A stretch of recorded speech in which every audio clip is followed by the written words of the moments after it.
சில இது வந்து யூனிஃபார்மாக ரைப்பன் ஆகிடும், சில இது யூனிஃபார்மாக ripen ஆகிடாது.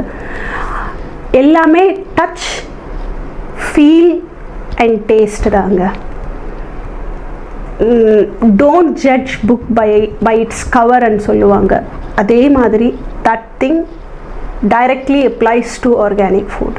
Organic food will be dull in colour, அட்ராக்டிவாக இருக்காது, பார்க்குறதுக்கு பார்த்தோன்னே சாப்பிட்ணுன்னு தோணாது. பட் ஸ்டில் நீங்கள் டேஸ்ட் பண்ணிட்டீங்கன்னா you can feel the difference. அந்த ஃப்ளேவர் இருக்கும், குக் பண்ணும்போது அந்த ஸ்மெல் இருக்கும். அந்த ஸ்மெல்லே வந்து that will give positive vibes, positive energy to your body. ப்ளசண்ட்டாக இருக்கும். So once you get to taste it you will not go back. அந்த மாதிரி இருக்கும்.